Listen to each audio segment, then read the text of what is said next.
Vamos lá. Nós vimos que a perspectiva desse texto, do Nick Huseman, ela é mais ampla do que a proposta da Angela Davis. E é uma dinâmica, digamos, uma investigação menos racializada, né? Mas mesmo que ela não seja racializada, ela chega a conclusões que abarcam o fenômeno da raça,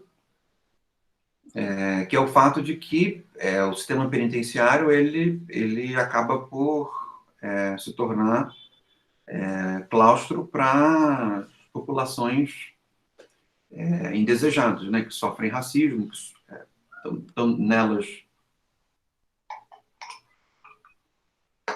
A gente pode abrigar no contexto americano, tanto do norte quanto do sul, o caso das comunidades negras, mas é o que também acontece em outros países sul-americanos, onde a presença negra é menor, no que diz respeito às comunidades tradicionais, os índios, os indígenas, né? Ou pessoas que são etnicamente pertencentes aos grupos indígenas. O que acontece, por exemplo, em penitenciárias mais ao norte do Brasil, por exemplo. E na Europa é o que se dá principalmente no que diz respeito aos estrangeiros, né, aos imigrantes. Então, seja lá onde se estiver, as penitenciárias elas abrigam grupos não necessariamente minoritários do ponto de vista numérico, mas grupos marginalizados, né? Então, na Rússia, a mesma coisa. As comunidades são mais asiáticas, mais indígenas, mais autóctones. Elas estão mais presentes nas penitenciárias do que os russos mais brancos, né? E mesmo comunidades em que o cárcere ele é residual, os grupos marginalizados são os grupos que entram na penitenciária. Então, de uma maneira geral, o raciocínio de que coloque-se na penitenciária os grupos dos quais se gosta menos é um raciocínio verdadeiro. Esses grupos não são necessariamente os grupos que cometem mais crimes, né? São apenas os grupos cujos crimes são investigados e punidos com prisão, né? A ideia de que os grupos marginalizados são grupos que cometem mais crimes, a ideia de que são grupos que cometem mais transgressões, ela não é verdadeira, e existe um caminhão de estudos, né, para mostrar a falta de correlação, né? Não existe a causalidade entre ser um grupo marginalizado e cometer mais crimes, né? Mas existe o fato de que aqueles crimes cometidos pelas comunidades são marginalizadas são crimes aos quais os sistemas penais dão mais atenção e, portanto, essas comunidades são as comunidades que acabam sendo encarceradas. E o encarceramento, de maneira geral, também não é uma especificidade brasileira, ele tem um efeito perverso sobre essas comunidades porque os crimes que essas pessoas cometem, a partir do momento em que elas passam pelo sistema carcerário, se tornam crimes cada vez mais gravosos, cada vez punidos com mais rigor pelos sistemas judiciários, e ao mesmo tempo essas pessoas ficam num estado de marginalização ainda mais profundo quando saem das cadeias, ou seja, são as comunidades, são as pessoas, né, essas que tiveram reincidência carcerária muito grande, que são assassinadas nos confrontos com os policiais. Tanto em contexto em que elas estão reagindo ao confronto policial, mesmo em dinâmicas passivas, né, em que elas não representam mais um perigo para os policiais.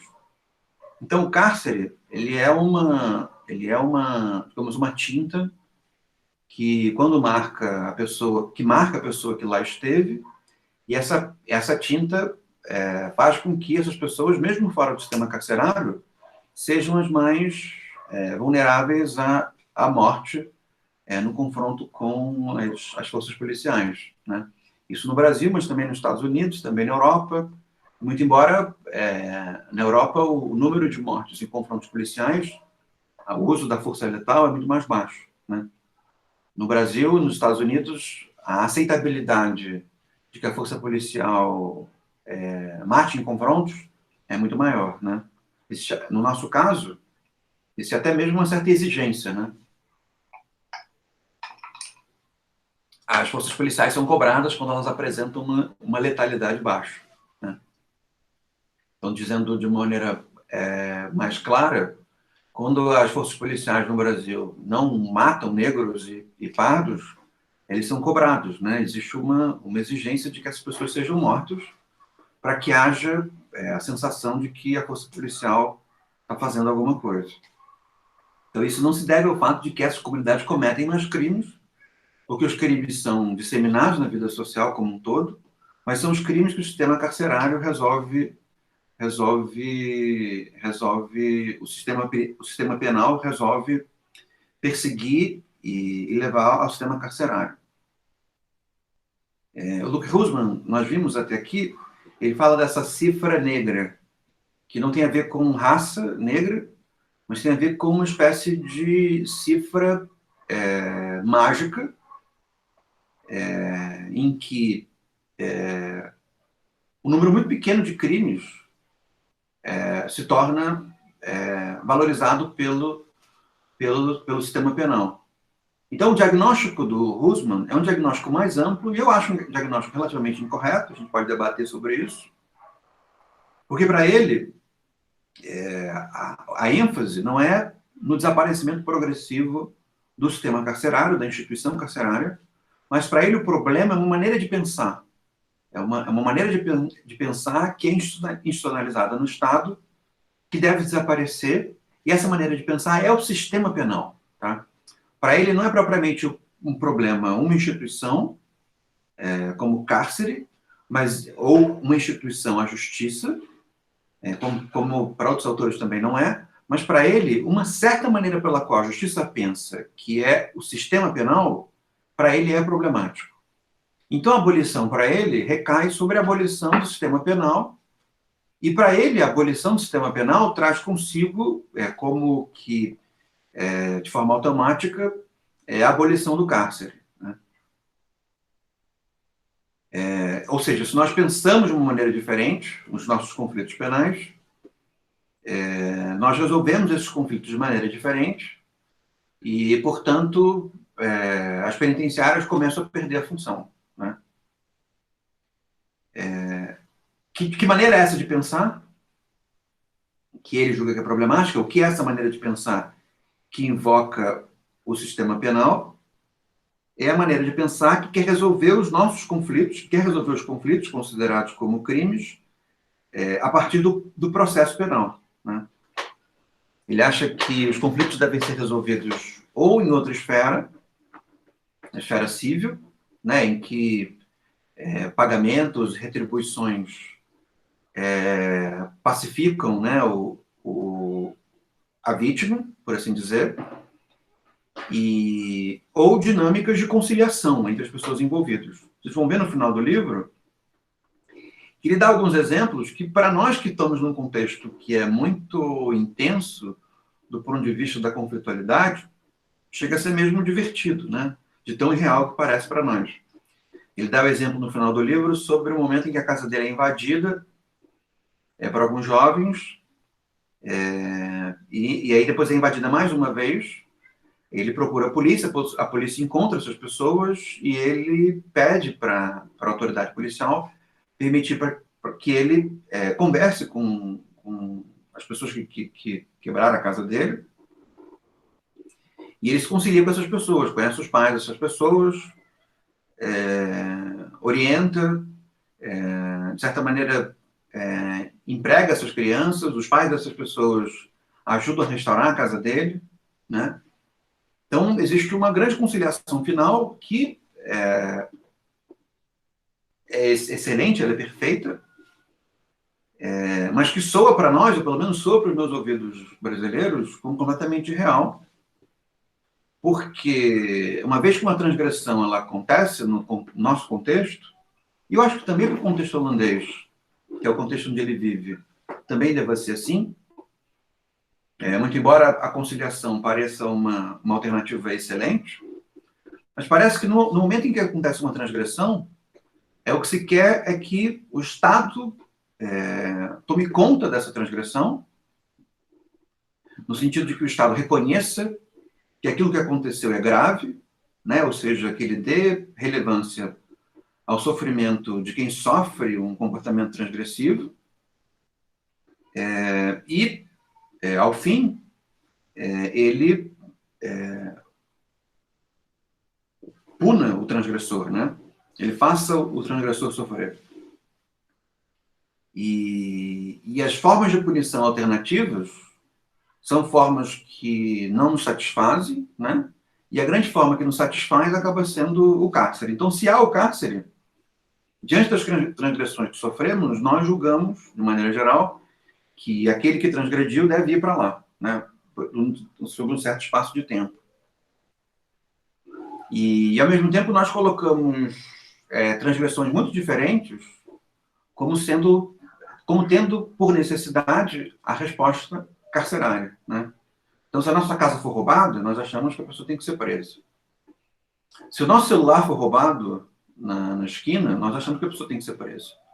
Se houver uma violência sexual, nós achamos que a pessoa tem que ser presa. Se a pessoa risca o seu carro, você também acha que a pessoa tem que ser presa. Se a pessoa mata o seu filho, um exemplo que foi dado aqui na aula passada, a pessoa tem que ser presa. Percebe? Nós colocamos como resposta carcerária crimes muito diferentes e gravidades muito diferentes. Isso quer dizer que existe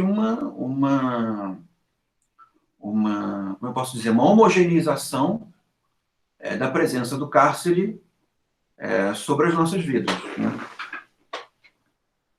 Mas, voltando ao diagnóstico do Luke Husman, o diagnóstico dele é de que essa maneira de pensar, que busca que o Estado penal resolva os nossos problemas, essa maneira de pensar, ela tem que ser extinta, tá? E, nesse sentido, a minha percepção é um pouco mais conservadora, de que não me parece provável que essa maneira de pensar vai ser extinta, ou possa ser extinta, né? Aí vocês podem dizer, mas você é louco, você acha que o cárcere pode ser extinto e o sistema penal não pode ser extinto? Né? É muito mais difícil o cárcere ser extinto do que o sistema penal poder ser extinto. Eu acho que não, e a gente pode conversar sobre isso mais para frente, mas eu acho que o que está mais incrustado na maneira pela qual as pessoas sentem o conflito penal não é propriamente o cárcere. Esse pode até mesmo ser negociado, uma vez que existe uma insensibilidade sobre o cárcere, né? O cárcere, na verdade, não é o cárcere. O cárcere, na verdade, é uma espécie de sonho dourado, onde todos os problemas desaparecem, né? Mas me parece que, pelo menos no nosso contexto principalmente, mas eu acho que de maneira geral também, o que as pessoas querem, uma vez que elas sofrem com uma transgressão, e nesse sentido eu concordo com o Luke Husman, é de que alguém as ouça, né? Mas elas não querem que qualquer pessoa as ouça, que qualquer pessoa valorize o conflito delas. Elas querem que o Estado, juiz, as ouça, dê relevância e lhes dê uma sentença. Eu acho que se o Estado juiz as ouve, digamos assim, as ouve, persegue a transgressão e confere uma sentença, eu acho que parte da necessidade de resposta, né, como um dos colegas já comentou numa das aulas passadas, ela é apaziguada. E nesse momento em que há uma sentença, é que eu acho que alguma coisa ao cárcere pode ser acrescentada. Uma coisa diferente do cárcere pode ser acrescentada. E o que é isso que pode ser acrescentado? É que as pessoas envolvidas na transgressão e as pessoas que foram vítimas da transgressão, elas permanecem mobilizadas com os efeitos punitivos daquela transgressão. Ou seja, aquele que sofreu a transgressão, ele permanece implicado no processo penal, na execução penal, ele permanece implicado, tanto no que diz respeito à verificação do cumprimento da pena, quanto na assistência que o Estado lhe presta para que ela seja capaz de enfrentar sozinha os danos daquela transgressão. Se isso não é necessário para um furto, não é necessário talvez para um roubo menor, isso é claramente necessário para uma agressão, é claramente necessário para violência sexual, é claramente necessário para uma série de dinâmicas violentas, né? Ou seja, uma vez que se sofre uma violência, tudo bem que o que se quer é que alguém seja punido. Mas não acho que se possa tirar isso da pessoa que sofreu uma violência. Ela quer que alguém seja punido, alguém tem que ser punido. Mas o fato é de que não é necessariamente o que ela precisa, né? O que uma pessoa que sofre uma violência precisa não é que alguém seja punido, mas que ela receba assistência para ser capaz de se restabelecer do sofrimento que ela passou. E nisso o Estado juiz, a execução penal, claramente ignora a vítima, né? Nesse sentido, o Luke Husman, ele chega a esse diagnóstico, mas ele chega a esse diagnóstico pela extinção do sistema penal. Ele acha que, ao se extinguir o sistema penal, deve-se ouvir a vítima. Eu não acho que se possa extinguir o sistema penal. Eu acho que o sistema penal ele faz parte de crenças muito profundas. E não necessariamente crenças, digamos assim, completamente deletérias. Elas não são boas, mas elas não são completamente deletérias. E, ao mesmo tempo, as pessoas têm bons e maus sentimentos. Né? As pessoas não são nem mais nem boas. Mas elas também não são só boas. Né? Elas também têm sentimentos negativos. E existe uma certa ingenuidade em achar que o Estado não vai ter que lidar com esses sentimentos negativos. De alguma maneira, ele precisa lidar. E o sistema penal, a justiça e o sistema penal, me parece ser um pouco o lugar onde isso precisa ser feito.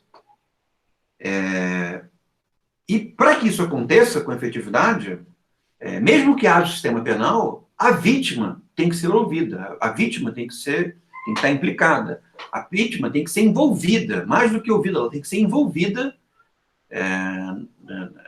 no processo de punição ou de restabelecimento ou de tratamento daquele que transgrediu. Né?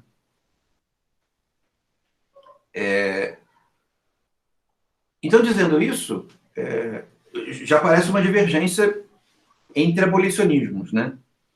Abolicionismos que privilegiam o sistema penal e acham que o sistema penal abole o cárcere, e abolicionistas como eu, por exemplo, e como a Angela Davis, que julgam que muito mais importante do que o sistema penal é o cárcere.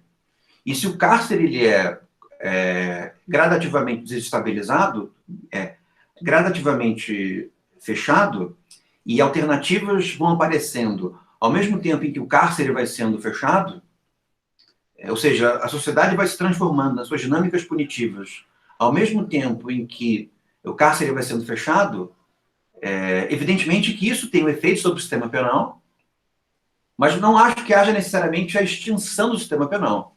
Eu acho que vai haver a racionalização e a sensibilização do sistema penal. Né? O cárcere, para mim, é um operador de insensibilidade.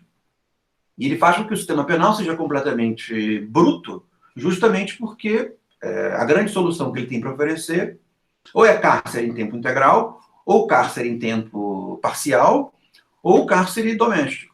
Né?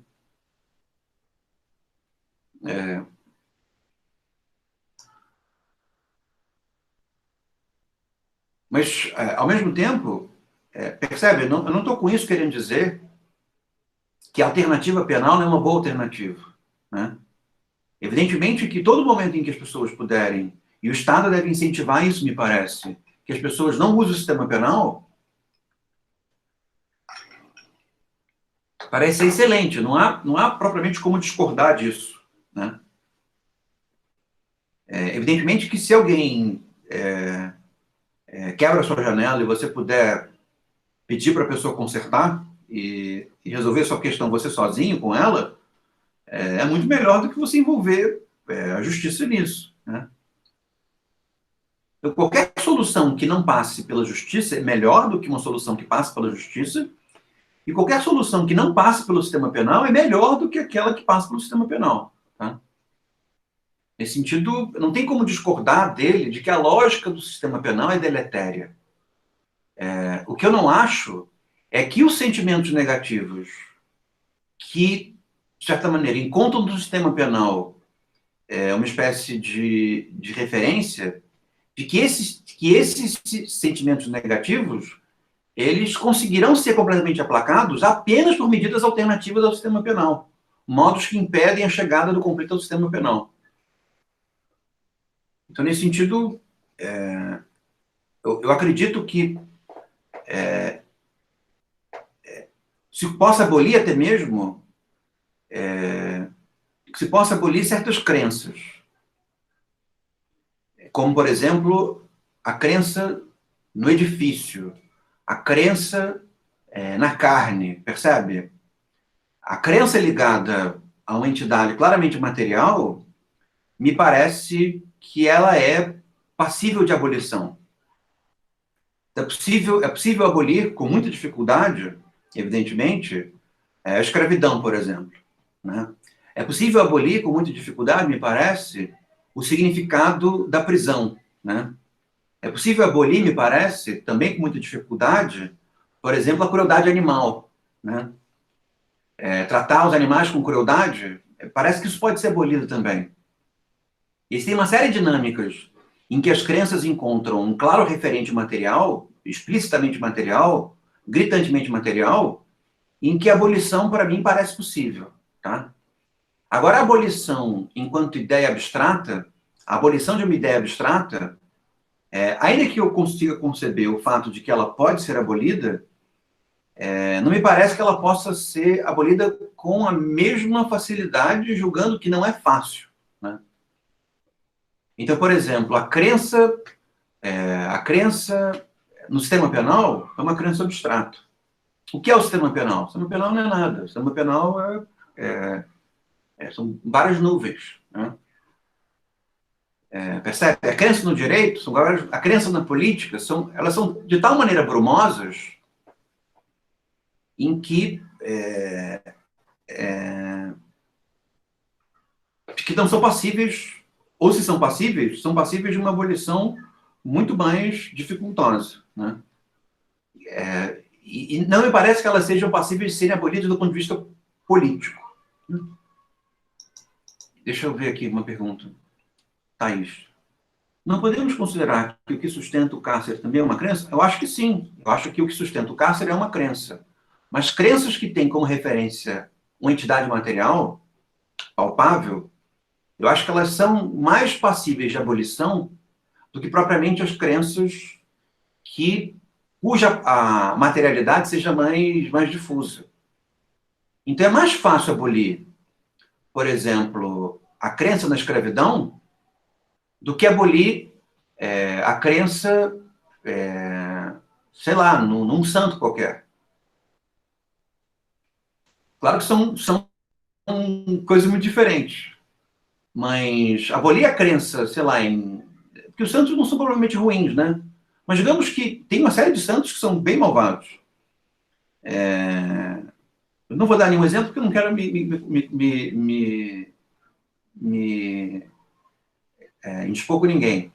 Mas é mais fácil fazer com que as pessoas deixem de crer, por exemplo, que uma arma de fogo é um modo de estabelecer segurança, do que fazer com que as pessoas creiam que não existe vida após a morte, por exemplo. Percebe? Essas crenças que são muito etéreas, e que ainda assim são crenças, elas são de uma abolição, por assim dizer, talvez não necessária, em alguns casos, né? Não tem muita necessidade de abolir a crença após a morte, me parece, mas, ao mesmo tempo, elas são de uma abolição muito mais dificultosa. Então, quanto mais extrato material uma crença tem, é mais passível a abolição dela, mais passível me parece a abolição dela. Então é possível abolir a escravidão, é possível abolir a crueldade animal, é possível abolir o manicômio. Não é possível abolir a crença das pessoas na loucura, percebe? A crença nas pessoas da loucura, ela está relativamente inalterável. O que acontece de maneira diferencial são a crença nos procedimentos pelos quais se lida com a loucura. Percebe? Ao mesmo tempo, a crença no criminoso. É difícil abolir a crença no criminoso. No criminoso no sentido abstrato. O que é possível abolir É a crença de que determinadas pessoas são mais criminosas do que outras. Algumas pessoas são mais tendencialmente criminosas do que outras. Essa crença, ainda que seja dificilmente abolida, ela é mais passível de ser abolida do que a ideia de que pessoas cometem crimes. Percebe? Que existe um determinado conjunto de ações cuja transgressão ela é de tal maneira especial que é preciso um modo especial de lidar com elas. Ou seja, se eu não pago meus impostos, deixa eu ver, se eu não pago os meus juros no cartão de crédito, basta que eu tenha que pagar mais. Eu não preciso ser punido penalmente. Mas se eu bato em alguém, a agressão física faz com que as pessoas sintam essa dinâmica como diferente, ou seja, não se pode tratá-la da mesma forma como se trata outras formas de transgressão. Percebe? Se eu bebo demais, atropelo alguém e mato uma pessoa, dificilmente as pessoas vão sentir que uma punição em dinheiro, para mim, é suficiente. Percebe? Vai haver a demanda de que, porque aquela transgressão, uma transgressão especial, é preciso lidar com ela de maneira especial. Então, eu não creio, como Luke Husman, de que se possa abolir a especialidade do sistema penal para lidar com transgressões que são entendidas como excepcionais. Mas eu acho que a abolição do cárcere, ela tem um efeito sobre o sistema penal. Tem um sistema de, digamos assim, de enxugamento e diminuição do sistema penal. Porque a grande questão do cárcere é manter as pessoas lá dentro. Se não tiver mais um lugar para manter as pessoas lá dentro, as estratégias de criminalização, elas começam a perder o sentido. Sabe? Qual é o sentido de se criminalizar o tráfico de drogas se você não pode colocar as pessoas que você entende como traficantes dentro de um prédio fechado ou dentro de uma instituição fechada? Percebe? É como se a ideia de crime ela começasse a se alterar. Então, eu acho que é mais fácil, é mais simples, é mais factível a alteração de crenças a partir de mudanças materiais do que propriamente a mudança de mentalidade no que diz respeito a ideias que são completamente etéreas, completamente abstratas. Né? Então, digamos assim, por exemplo, uma mudança social muito grave e ao mesmo tempo que as pessoas não percebem muito. 30 anos atrás, todo terreno baldio era um campo de futebol em qualquer cidade que existisse. Né? Houve, digamos assim, uma valorização na crença e no divertimento, não com jogar futebol, propriamente dito, mas com a percepção do futebol enquanto oficialidade. Né? Houve um processo nos últimos 30 anos em que as pessoas começaram a jogar menos futebol e assistir mais futebol. Como é que você faz isso? Né? É difícil mudar a crença nas pessoas no que diz respeito ao futebol. Mas se você fecha os campinhos, e as pessoas não têm mais onde jogar, essa crença começa a mudar naturalmente. E esse é um evento deletério, porque é muito mais importante para as pessoas jogarem futebol do que assistirem futebol. Faz muito melhor para a saúde, faz muito melhor para a sociabilidade, faz bem para uma série de coisas. Assistir futebol só faz bem para os times de futebol, para as empresas de televisão, percebe? Para as empresas de cerveja, faz bem para ninguém. Mas essa crença foi alterada sem que as pessoas, em última instância, percebessem que ela estava sendo alterada. Eu acho que é a mesma coisa no que diz respeito ao sistema penal a partir do cárcere. É possível mudar a crença no sistema penal a partir de mudanças incrementais no cárcere de uma maneira que não é possível atacando diretamente a ideia, que é a ideia de sistema penal.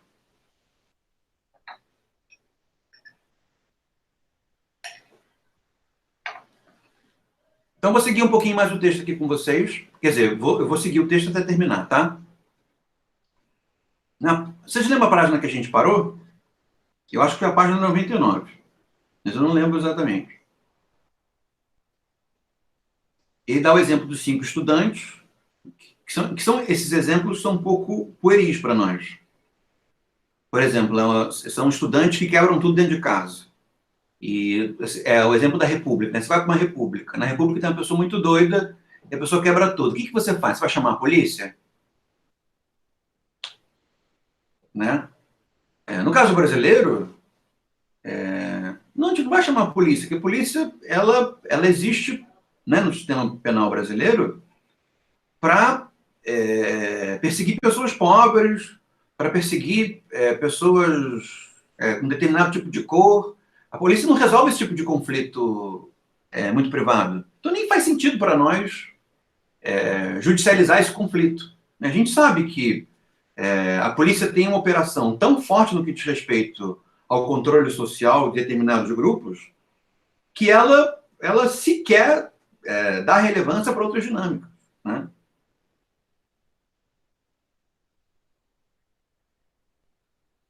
O que acontece, por exemplo, e esse é um conflito atual da sociedade brasileira no que diz respeito aos crimes sexuais, né? A sociedade brasileira ela tem ficado mais sensível no que diz respeito aos crimes sexuais. Que são crimes basicamente cometidos por homens contra mulheres, né?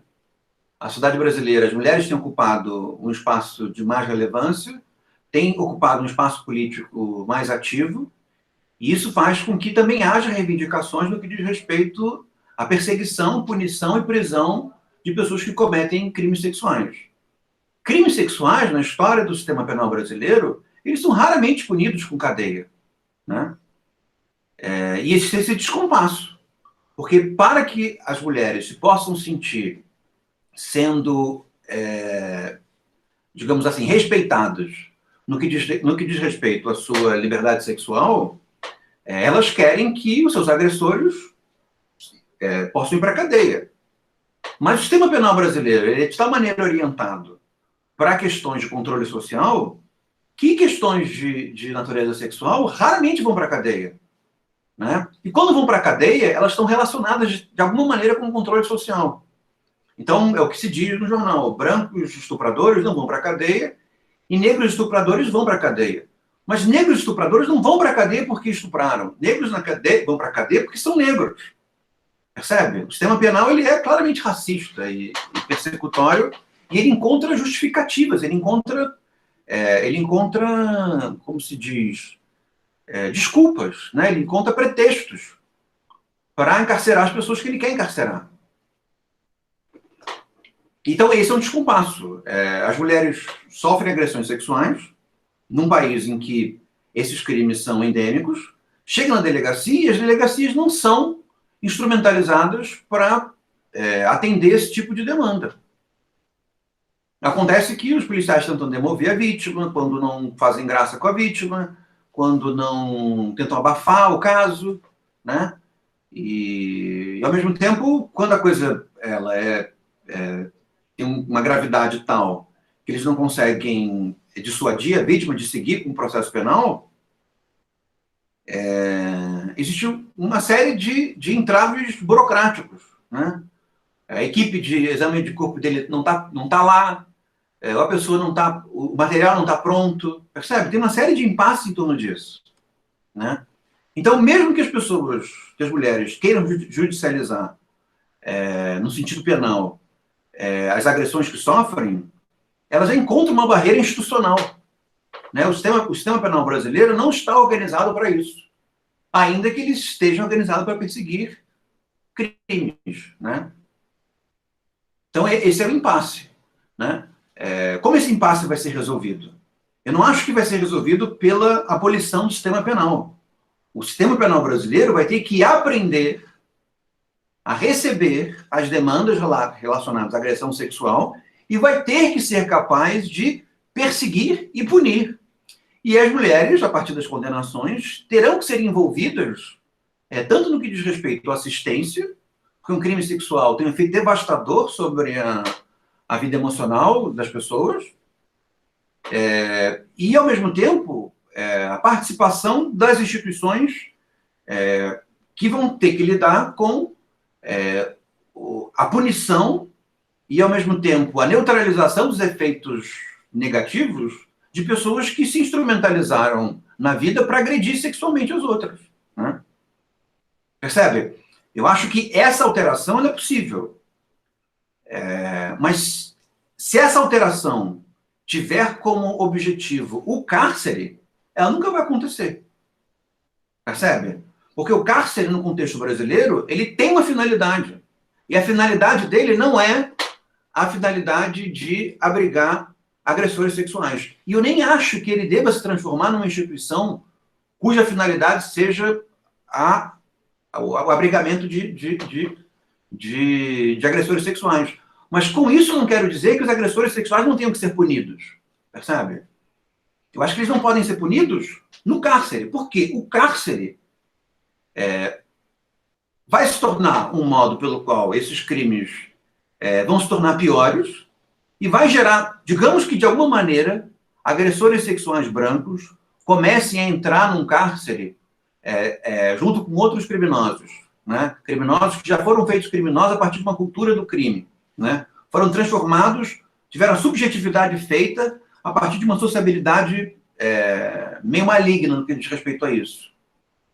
Os efeitos vão ser deletérios, imagina. Ligar estupradores brancos a criminosos ligados a crime organizado. Imagina, o que essa mistura não vai dar? Houve uma mistura positiva, nesse tipo de mistura, durante a ditadura, que era a mistura dos presos comuns com presos políticos. E aí isso deu uma mistura em que presos políticos aprenderam a resistir politicamente com estratégias de presos comuns. Num momento social em que nós precisávamos resistir do ponto de vista político, né?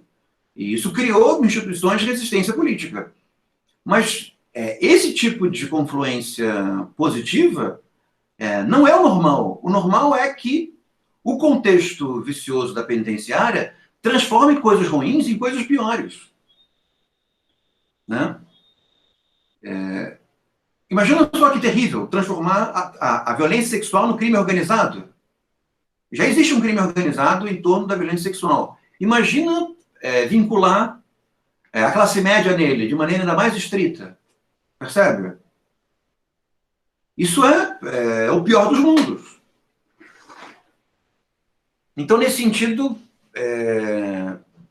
me parece que o efeito positivo que o cárcere se extinguindo traz, ele é maior do que o efeito positivo da extinção do sistema penal, muito embora, se nós conseguíssemos, se fosse possível, abolir a crença no sistema penal, realmente, talvez todos os nossos problemas desapareceriam. Mas eu não acho que a crença na abolição do sistema penal seja possível, e acho que a crença na punição com o cárcere seja possível. Não de maneira plebiscitária, né? Você não pode chegar às pessoas e perguntar cárcere sim ou não. Isso é estúpido. Você não pode chegar para as comunidades e dizer você é a favor ou contra a cadeia? É claro que não vai dizer que é a favor. Né? Não faz sentido. Mas faz sentido a implementação de outras formas de punição que diminuam gradativamente a comunidade carcerária, de tal maneira que a instituição carcerária comece a produzir menos efeitos negativos.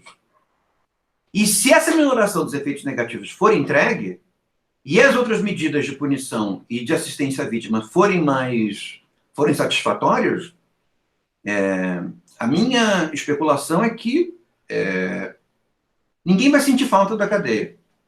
Só quem vai sentir falta da cadeia vão ser os racistas, vão ser aqueles que julgavam que um tipo específico de cor e de origem social precisa ser mantida sob grades, né? E ninguém precisa agradar os racistas.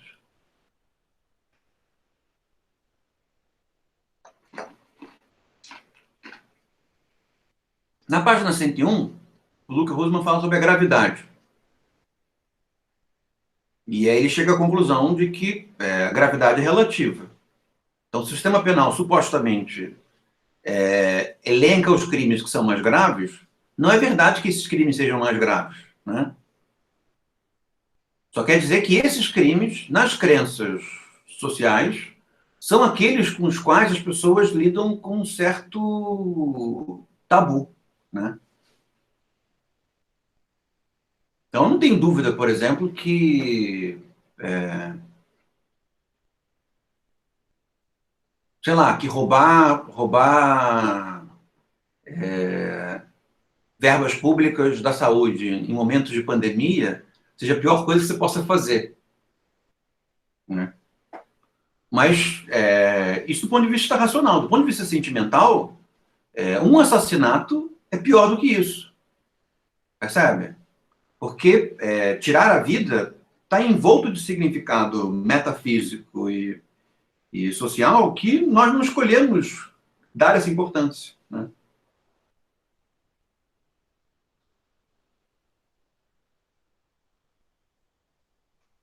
Então, seguindo mais para frente. Ele diz que o sistema penal não é bom para. Na página 107. Ele diz que o sistema penal não é bom para diminuir a violência e que os números europeus mostram isso e os números brasileiros também mostram isso, né? Mais sentenças e mais cadeia não torna a sociedade mais segura, né? Na verdade, é o oposto.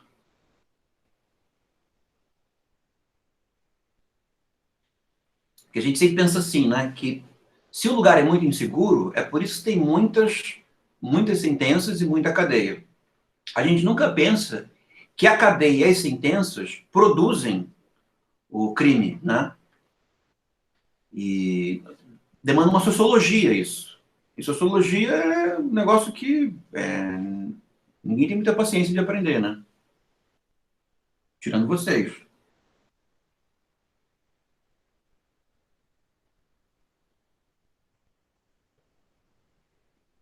Então, seguindo aqui, ele fala da violência, que a violência ela não necessariamente diminui com a penalização.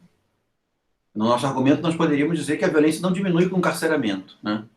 Na verdade, a violência aumenta com o encarceramento, que os crimes vão se tornando piores.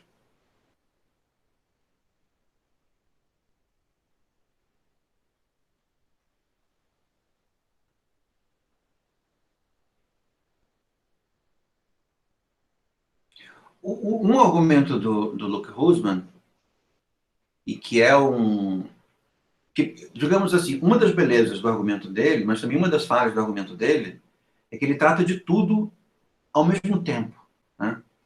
Então ele quer abolir a penitenciária, ele quer abolir o sistema penal, ele quer mexer na polícia, que a polícia se torne menos repressiva, e tudo ao mesmo tempo, né? E ao mesmo tempo, ele está certo, essas dinâmicas são meio holísticas, né? Uma coisa deriva da outra, né? Mas do ponto de vista do argumento, quando se trata de tudo ao mesmo tempo, é como se não se tratasse muito de nada, percebem?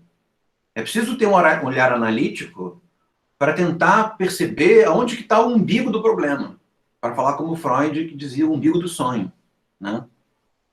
E, de certa maneira, ao atacar criticamente o umbigo do problema, ser capaz de permitir que a clareza seja adquirida no que diz respeito a outras questões. Então, é evidente que a atividade da polícia ela tem que ser o menos destrutiva possível, né? Mas tratar o argumento sobre a polícia dentro do argumento do sistema penal, dentro do argumento carcerário, é trazer muita gente ao mesmo tempo para tratar do problema, né? Então, é evidente que se o cárcere desaparece, isso tem efeito sobre a polícia, né? A polícia começa a se comportar de maneira diferente. Mas se o cárcere desaparece, a gravidade dos confrontos diminui, né? E se a gravidade do confronto diminui, a gravidade do enfrentamento também diminui, percebe? Ou seja, a opção holística, né, de tratar todos os problemas relacionados à segurança pública juntos, ainda que tenha a beleza de mostrar que todas as questões estão conectadas, traz consigo a fraqueza de não aprofundar nos efeitos deletérios de um único fenômeno, né? E isso torna o argumento... Se o argumento abolicionista já é, nele mesmo, taxado de utópico, só pelo próprio nome, né, abolicionismo, a extinção da violência policial, do cárcere e do sistema penal ao mesmo tempo, né, no âmbito das utopias, ainda muito mais intenso. E eu acho, alguns autores, no que diz respeito ao abolicionismo, acham que o abolicionismo não deve resistir à peste de utópico. Eu acho que ele deve resistir à peste de utópico e ele deve se mostrar do ponto de vista incremental e instrumental. Por isso que os abolicionistas não tratam das experiências bem-sucedidas no que diz respeito à saúde mental, mas deveriam fazê-lo, né? Porque boa parte dos temas tabu que a ciência criminal lida são temas que a ciência psiquiátrica não quis enfrentar, ou não enfrenta mais, percebe? Então, nesse sentido, a psiquiatria e as dinâmicas de acolhimento, elas têm claramente uma vantagem, porque elas enfrentaram seus problemas de maneira menos assembleísta, menos plebiscitária e mais instrumental. A questão não é perguntar para as pessoas, louco, sim ou não, manicômio, sim ou não. A questão é encontrar formas de instrumentalização pela qual os chamados loucos podem ser atendidos sem que eles sejam encarcerados. Percebe? Você não entrega a instituição sim ou não. Você entrega uma sociedade diferente, gradativamente diferente, né? É uma questão política, mas não uma questão plebiscitária, percebe? A abolição da escravidão não foi uma questão publicitária, não é perguntar para a sociedade brasileira, e aí, brasileiros, escravidão sim ou não? Percebe? Não faria sentido. Você perguntar hoje, se não houvesse maioria de negros e pardos no Brasil contemporâneo, e perguntar se escravidão sim ou não, é bem capaz das pessoas responderem escravidão sim. Percebe? Então, não é uma questão de natureza plebiscitária, não é uma questão de natureza popular, né? É um problema de natureza político, mas o enfrentamento dele se dá no âmbito da solução dos problemas e não da mera resposta sim ou não ao axioma, ao enunciado geral. Então, se existe um problema e existem maneiras de tornar o problema menor, não há muito o que dizer sim ou não. Se os resultados são positivos, são incrementos que a sociedade permanece fazendo.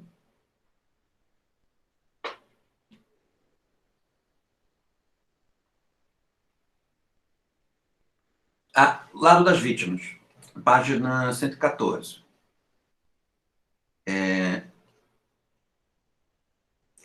Isso é um argumento interessante, né? Que também vale com relação à diminuição do cárcere, ou a extinção do cárcere. Sem o cárcere, as pessoas iam ter que fazer autodefesa, ou sem o sistema penal, as pessoas teriam que fazer autodefesa. Para ele e para as pesquisas, isso não é necessário, né? O que acaba acontecendo, e o sistema penal brasileiro digamos assim, é evidente nessas dinâmicas, é de que, quanto maior o cárcere, no meu argumento, ou quanto mais a prevalência do sistema penal numa sociedade, maior a dinâmica de autodefesa, né? Então, sociedades com muitas prisões são sociedades com segurança privada, milícias, as pessoas querem se armar, percebe? As pessoas aprendem a atirar. Então, essa não é uma característica de sociedade com poucas prisões, ou uma sociedade em que o sistema penal não é relevante. É uma sociedade com muitas prisões. Então, não existe muito como reverter a presença da relevância da autodefesa no Brasil, tendo o cárcere o tamanho que tem, percebe? A população carcerária aumentando, mesmo que as pessoas não comprem armas de fogo, elas vão se incrementando com dinâmicas de segurança. Gás, pimenta, formas de dar choque, percebe? Porque elas sabem que apenas crimes muito graves vão ser perseguidos pelo Estado, crimes menores não vão ser perseguidos pelo Estado, e que se você ligar para a polícia, nada vai acontecer. Se você não tiver sendo, se não tiver sei lá, como eu posso dizer, uma quadrilha de narcotráfico vivendo na sua frente, mesmo assim é capaz de não acontecer nada. Se não tiver uma quadrilha de narcotráfico vivendo no seu prédio, e se não houver corpos, a chance da sua demanda à polícia numa cidade como Rio de Janeiro ser atendida é mínima, né?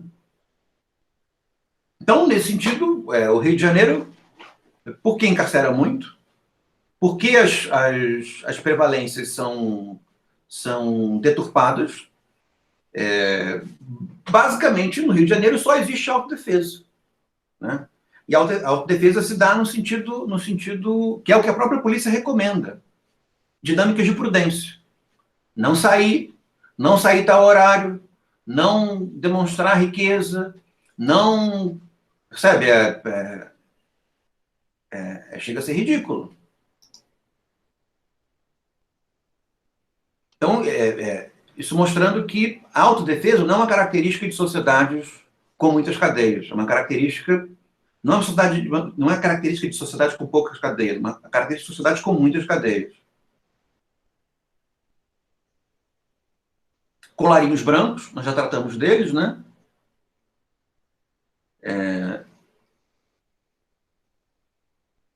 Digamos, você pode levar um colarinho branco ou outro para a cadeia. E isso tem uma dinâmica, tem um resultado maligno de que a sociedade volta a gostar da cadeia quando prende Sérgio Cabral, por exemplo, né? Mas se fossem prender os políticos pela corrupção na mesma proporção em que se prende os negros pelo narcotráfico, não ia ser possível, do ponto de vista material, manter os políticos isolados como Sérgio Cabral é isolado. Agora, imagina que delícia, juntar o narcotráfico e o Sérgio Cabral no mesmo lugar. Ou projetos de Sérgio Cabral numa mesma instituição, né? A sociedade ia ficar completamente à mercê, né? A cadeia se tornar o poder e o resto da sociedade se tornar a vítima, né? O que já, de uma certa maneira, já acontece.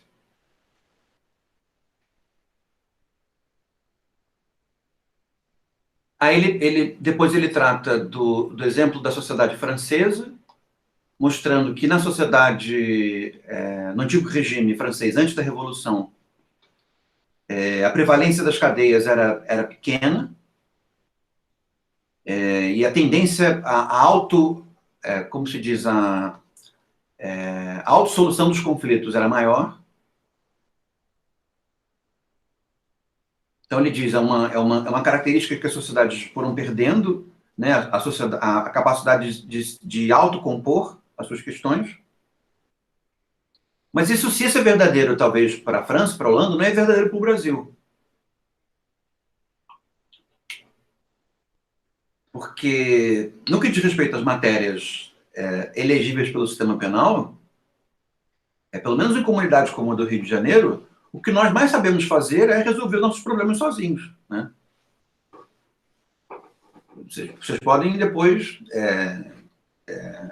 comentar um pouco a respeito de vocês, mas acho que dificilmente vocês vão ter um exemplo em que a força policial e o cárcere resolveram algum problema de vocês, né? Então, nós somos uma cidade de autotutela em que as pessoas se protegem sozinhas, ou com a força de segurança, ou pela força de prudência, né, pelos mecanismos de prudência, e que no que diz respeito à solução dos nossos conflitos sozinhos, nós resolvemos. Né? Difícil ter uma briga de vizinhos que a autoridade policial venha apaziguar. Né? O máximo que acontece é uma briga de vizinhos virar um processo judicial civil, né, numa comunidade mais burguesa. Né? Mas a polícia não vai entrar nisso. E dificilmente o sistema penal também vai aparecer nesse tipo de dinâmica. Então ele dá exemplos, né, de que boa parte dos conflitos que as pessoas querem judicializar do ponto de vista penal, elas poderiam resolver de maneira sozinha, né? O que para nós, numa sociedade que está muito tensa, é praticamente impossível, né?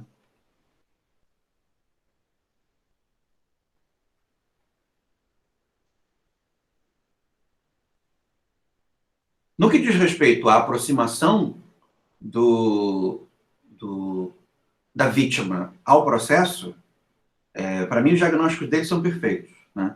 Existe um problema e o problema é esquece da vítima. O sistema penal não pensa na vítima. A execução penal não pensa na vítima.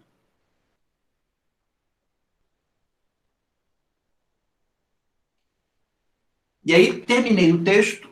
O texto tem um pós-fácil, que é pequenininho, e aí ele marca ele traz um ensaio grande dele, meio que resumindo os temas que ele abordou no livro. Tá? A partir da página 141.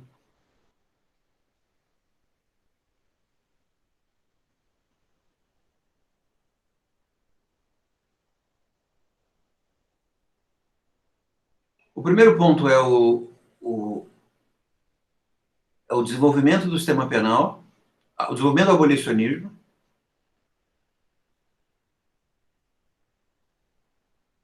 E aí ele comenta de maneira negativa um prefácio que foi feito da obra dele numa das edições, né? E qual é o problema dele? Qual é o problema para ele? Deixa eu ver se eu acho exatamente o que digamos assim, um conflito que é interessante. Ele diz assim: como eu disse, a minha primeira posição sobre alternativas à justiça precisa ser esclarecida. Meu colega e amigo Juan Bustos Ramírez, que teve papel importante na publicação de uma versão em espanhol desse livro, escreveu um prólogo para o livro La abolición del sistema penal, de Maurício Martínez. Nesse prólogo, ele questiona se o programa que esse abolicionismo propõe no lugar da justiça criminal é real. E aí ele diz: entretanto, não quero propor um programa no lugar da justiça criminal. Não lembro de tê-lo feito. Acredito que quando você propõe um tal programa como um acadêmico, você permanece dentro da organização cultural da justiça criminal. Deste modo, é importante que eu esclareça como tenciono trabalhar. Isso é interessante, né? Dificilmente um abolicionista, alguém que olha as instituições a partir, digamos assim, da evidência de que ela não pode ser reformada, dificilmente um abolicionista pode propor alguma coisa. Percebe? Pelo menos do ponto de vista responsável. Porque como que você vai propor alguma coisa se não se conhece os efeitos dessa coisa? Percebe? E a proposição acadêmica, ela tem consigo um lugar de verdade, né? E dizer que se sabe dos efeitos antes dos efeitos serem verificados é mentira, né? Políticos fazem propostas, intelectuais não. Intelectuais diagnosticam problemas e apresentam, digamos assim, soluções que podem ser aplicadas de maneira analógica, ou seja, que funcionaram em outros âmbitos e que poderiam ser implementadas nesse âmbito. Então, no que diz respeito à minha própria posição, e nesse sentido essa pendenga do Rosman, para mim, é muito boa, é que eu não acho que o argumento abolicionista tem que procurar coisas para propor. Tá? Eu acho que existia um diagnóstico, que é o diagnóstico da irreparabilidade do sistema carcerário. Mas propor alguma coisa para ficar no lugar do sistema carcerário parece temerário, como também seria temerário, no caso dele, oferecer alguma coisa para ficar no lugar do sistema penal. Percebe? Então, o que ele me parece ter feito, nesse sentido, eu acho que eu posso sair em defesa dele, contra esse prefácio, é que ele mostra, digamos assim, experiências em que o sistema penal não precisou ser invocado para que os conflitos pudessem ser resolvidos. E, nesse sentido, me pareceria completamente irracional que qualquer sistema penal não incentivasse essas práticas, né? Agora, que essas práticas podem ficar no lugar do sistema penal, ele não disse isso. Na verdade, o argumento dele é muito radical. Ele acha que o sistema penal tem que desaparecer, né? Eu não consigo aderir a ele nesse argumento de desaparecimento do sistema penal, porque eu acho que o sistema penal é mais forte do que a gente, num certo sentido. São crenças que nós temos, às quais nós estamos submetidos, né? Nós somos mais vítimas dessas crenças do que senhores dessas crenças. Então, o meu diagnóstico nesse caso, eu acho que é mais realista do que pessimista. Mas, em achando isso, é irracional que um sistema penal, qualquer sistema penal, não privilegie, não da maneira como nós fazemos, mas que não privilegie de maneira responsável que as pessoas resolvam suas coisas sozinhas, e não a partir do sistema penal, né? Agora, no que diz respeito à abolição do cárcere, ainda que em alguns momentos eu possa me pegar tentando fazer propostas, né? Eu não tenho uma proposta para dar, salvo a observação que me parece razoável, e que não me parece ser uma proposta propriamente dita, de que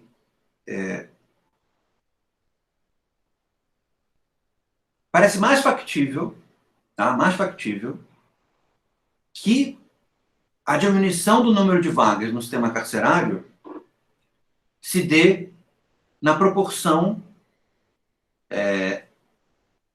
da aplicação de medidas alternativas ao cárcere. Percebe? Ou seja, ao mesmo tempo em que se diminui as vagas no sistema carcerário, desenvolvem-se mecanismos alternativos ao cárcere. E conforme os mecanismos alternativos ao cárcere vão funcionando, as vagas carcerárias vão diminuindo. E os recursos do sistema carcerário vão se tornando os recursos de medidas alternativas ao cárcere. Então, a ideia de que essa dinâmica pode ser progressiva, prudente, responsável e progressiva, me parece claramente razoável e não tem com isso uma proposta, né? Só tem digamos assim, um diagnóstico de prudência. E no que diz respeito a medidas de alternativas ao cárcere, quais são as medidas que eu tenho para propor? Nenhuma. Mas eu percebo que qualquer medida alternativa ao cárcere tem que ter duas características principais. Tá? Precisam ter duas características principais. Não sei quais são, mas elas vão ter que ter essas características. As vítimas precisam estar implicadas, né? As vítimas precisam estar implicadas, e é preciso que haja equipes multiprofissionais. E isso eu digo em analogia ao processo que se passou na luta antimanicomial.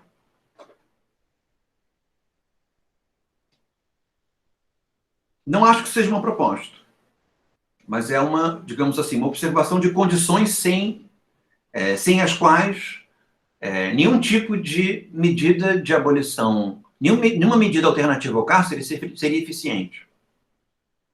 Então, por exemplo, tornozeleira eletrônica. Tornozeleira eletrônica é uma medida alternativa ao cárcere. Houve convocação das vítimas para avaliar esse processo? Não houve.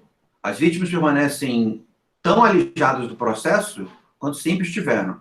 Houve equipe multidisciplinar discutindo o fato de que colocar tornozeleira seria uma coisa efetiva? Não. Qual é o diagnóstico atual das tornozeleiras eletrônicas? Que pessoas que usam tornozeleiras eletrônicas são assassinadas. Então, o sistema carcerário basicamente diz isso. Você não vai ficar no cárcere, vamos colocar uma tornozeleira e você vai ser morto por aí. Percebe? Isso é hediondo, né? Seria melhor que a pessoa ficasse no cárcere. Pelo menos ela não ia ser morta. Percebem o quão maligna é essa medida de diminuição das vagas carcerárias? Nem é uma medida de diminuição das vagas carcerárias, mas é uma medida como eu poderia dizer, alternativa ao cárcere. A tornozeleira é uma medida alternativa ao cárcere.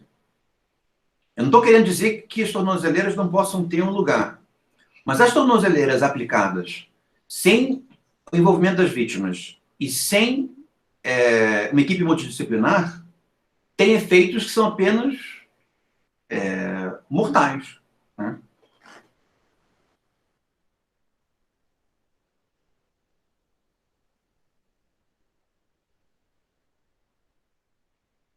Então vamos lá. Na página 143 ele fala do desenvolvimento da justiça criminal desde 1982. Aí são diagnósticos sobre a Europa.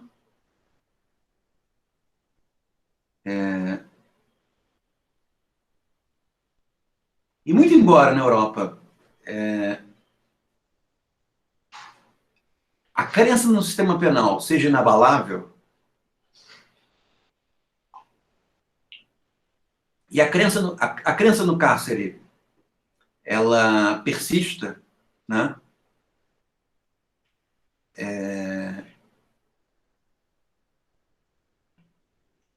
Digamos assim, a apresentação de resultados positivos nas medidas que mantêm as pessoas afastadas do sistema penal, essas medidas, né, são vistas com bons olhos. Qualquer coisa que mantém as pessoas afastadas do sistema penal é visto com bons olhos. E a diminuição do aspecto a diminuição da presença da penitenciária, do cárcere, sobre a sociedade também é visto com bons olhos. Então, mesmo que não se possa dizer que entre os europeus eles responderiam com cárcere sim ou não, que eles responderiam com não, né? O fato é de que as sociedades ficam mais felizes, se sentem mais, digamos assim, menos vítimas daquilo que elas temem quando o cárcere é menor. Aí você diz, o que os franceses, por exemplo, os franceses, que é o exemplo que ele dá, do que os franceses mais têm medo hoje? Dos muçulmanos, dos imigrantes muçulmanos. Qual é a população carcerária? Qual é a característica dominante da população carcerária na França? Imigrantes muçulmanos. E o cárcere torna os imigrantes muçulmanos mais perigosos do que os imigrantes muçulmanos que não forem encarcerados. Eles ficam mais organizados, ficam mais ressentidos, eles ficam mais conhecedores uns dos outros, né?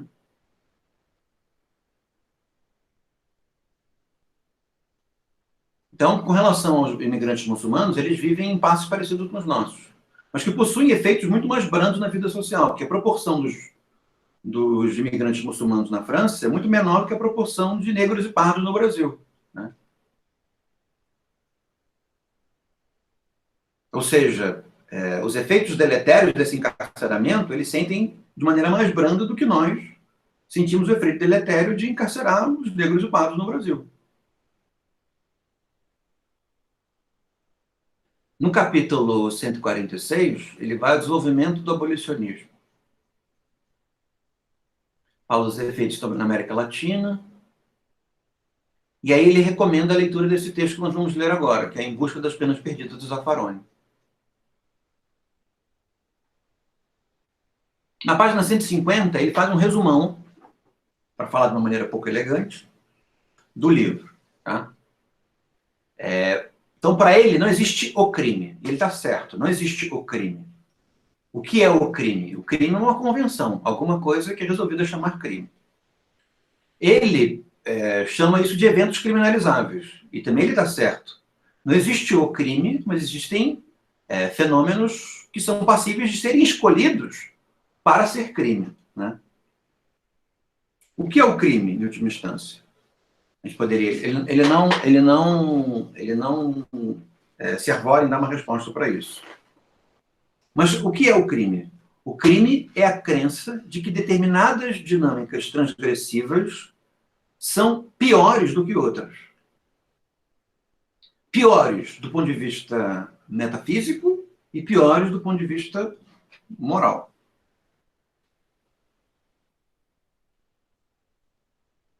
Na crença sobre o crime, não entra propriamente, no primeiro momento, o aspecto deletério que ele possa ter para a vida social como um todo, né?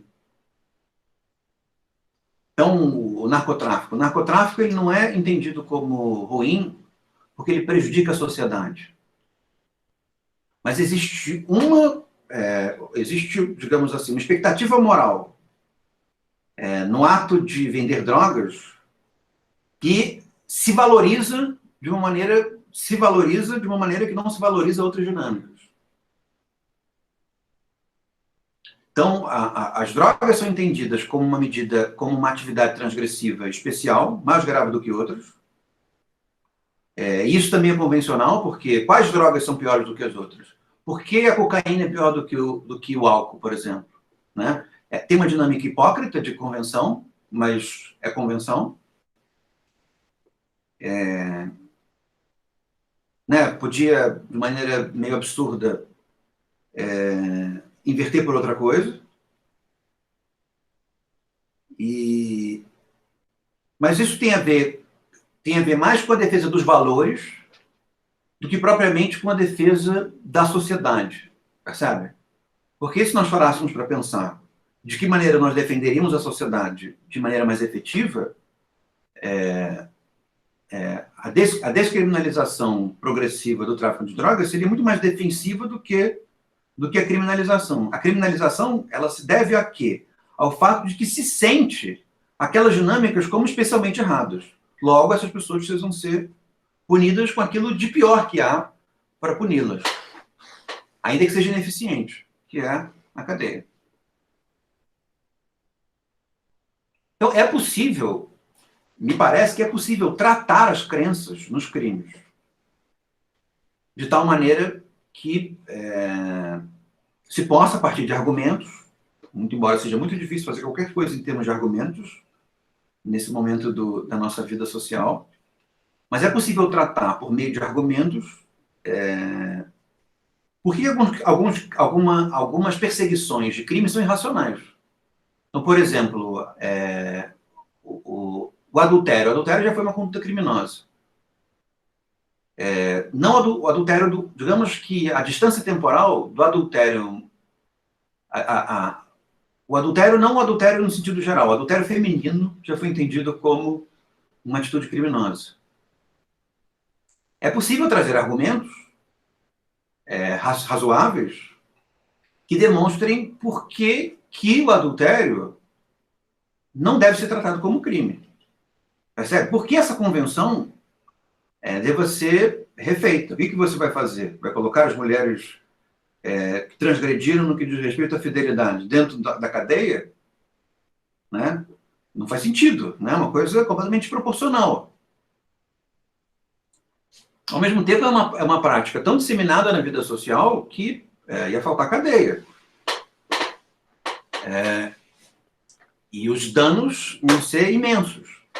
Então, é possível apresentar argumentos que descriminalizem o adultério. Como, por exemplo, é possível apresentar argumentos que descriminalizem, por exemplo, as práticas sexuais entre pessoas do mesmo sexo. Né? Mas é difícil apresentar argumentos para as pessoas que façam com que elas deixem de crer no crime. É possível que elas deixem de crer na necessidade de se perseguir determinadas condutas que antes eram entendidas como criminosas e agora não são mais, Mas parece que a cristalização da ideia de crime é muito maior. Então é mais fácil fazer com que alguém deixe de crer em determinados crimes do que fazer com que as pessoas deixem de crer no crime. Percebe? Porque o que é a crença no crime? A crença no crime, muito embora ela não seja racional, é a crença de que existem condutas que são piores do que outras, no que diz respeito à moralidade e, para algumas pessoas, mesmo assim, no que diz respeito à vida religiosa. Professor, Diga, João. por exemplo, uma coisa é eu fazer um gato de luz na minha casa, outra coisa é eu assassinar uma mulher, estuprá-la, por exemplo. E outra coisa é eu fazer um gato de luz. Tratar essas duas coisas, nivelar na mesma coisa e tratar como fosse que eu tivesse tratando uma coisa como mais grave só por uma convenção e não por uma situação real que se apresenta, que se impõe. Se eu tratar iguais com coisas diferentes, alguém vai sair injustiçado nessa história. Mas não são iguais, né? O gato de luz é muito menos grave do que o assassinato. O assassinato é muito mais grave. Mas já não foi grave matar mulheres, por exemplo. A ideia de que o homem pode matar a sua mulher se ela transgride já foi alguma coisa aceita, né? Já não foi crime. Percebe? Então tem uma natureza convencional nisso. Já foi permitido aos homens assassinar as suas mulheres se eles julgassem que era o caso de fazê-lo, se eles tivessem uma justificativa para isso. Percebe? É uma convenção monstruosa. Nós não gostamos dessa convenção, mas já foi a convenção.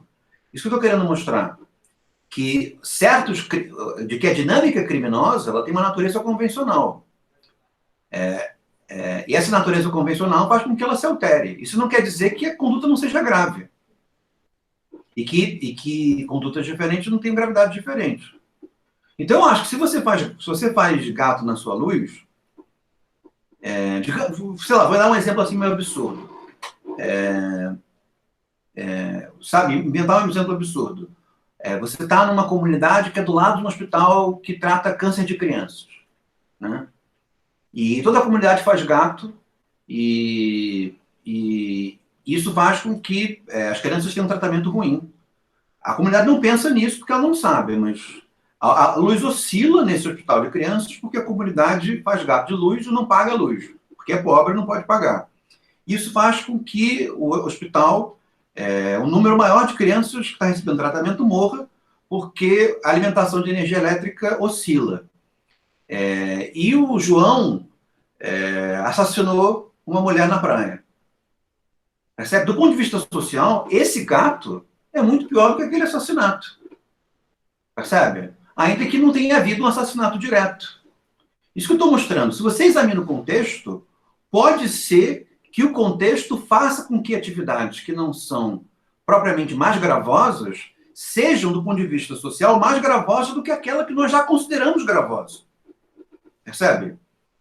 Então, o sistema penal não existe para lidar com isso. O sistema penal jamais ia punir essa comunidade que faz um gato da mesma maneira que vai punir o cara que matou uma mulher. Mas aquilo, nessa historinha que eu fiz, é mais grave do que matar a mulher. Mais grave do ponto de vista social. Mas não é mais grave do ponto de vista moral, do ponto de vista da moral individual, e não é mais grave do ponto de vista metafísico, porque ninguém acha que atrapalhar a alimentação de energia de um hospital de câncer seja alguma coisa que Deus possa ter uma posição com relação a isso, né?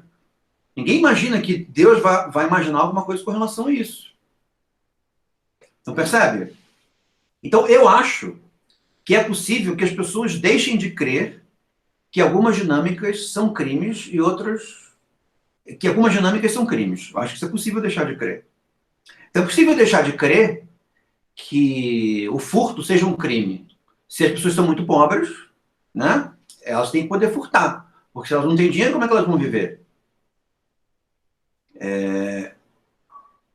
Mas dificilmente se vai deixar de crer no crime. Percebe? De que algumas coisas são crimes. Esse é o meu ponto. Então, eu acho que, diferentemente do Husserl, Eu não acho que o sistema penal possa ser abolido, porque eu não acho que a crença no crime possa ser abolida. Mas, como ele, eu acho que a crença no crime pode ser restritiva, de tal maneira que nós cada vez consideremos crimes dinâmicas menores, né? Mas para que isso possa acontecer, ao contrário do que ele pensa, eu acho que o cárcere tem que começar a diminuir. Porque se o cárcere não começa a desaparecer, não existe como nós darmos uma ressignificação restritiva para os crimes. Então, é preciso que o cárcere comece a diminuir para que a gente comece a pensar que o furto de luz não é crime. Sei lá, roubar leite para a criança que está passando fome, isso não é crime. O que eu vou fazer com essa pessoa? Vou botar ela na cadeia? Ou simplesmente ignoro, né? Ou simplesmente ignoro, que é o que nós fazemos, nós ignoramos boa parte das vezes. O sistema penal não vai atrás dessas pessoas, né? Ou nós percebemos que é grave demais. Botar na cadeia uma pessoa que rouba o leite de leite ou que faz um gato é muito pouco, né? Então, nesse sentido, é preciso que as vagas carcerárias se tornem cada vez menos disponíveis para que esse tipo de juízo possa acontecer. Esse é o ponto. Para que nós possamos pensar os crimes de maneira cada vez mais restritiva, é preciso que haja cada vez menos disponibilidade de cárcere. E aí, como que nós vamos lidar com os crimes? Né? No momento, de maneira imediata, nós vamos lidar da maneira como nós sempre lidamos. Vai haver vaga para todo assassino, né? Se bem que mesmo para isso eu acho que talvez não haja vagas, porque parece que o número de homicídios que são resolvidos no Brasil é muito baixo, né? Eu não sei qual é a cifra, mas não passam de 10%.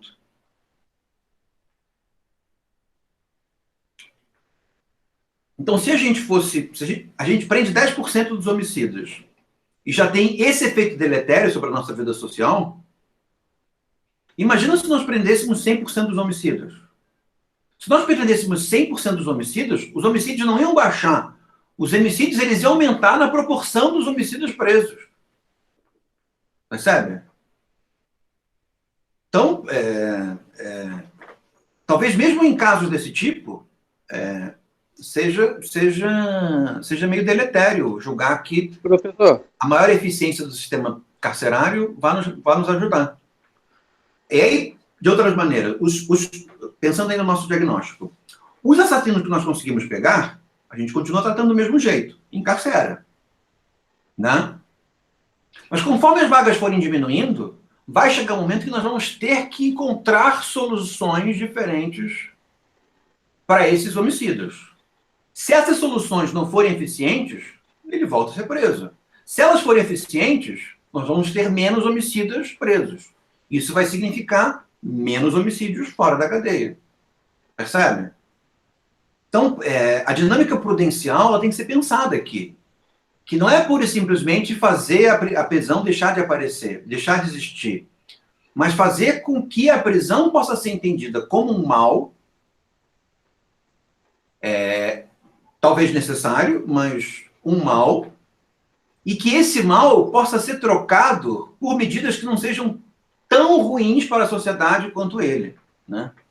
E aí você tem que ser muito irracional para achar que se a pessoa não é presa e a vida está melhor, você tem que ser muito irracional para querer que ela seja presa mesmo assim.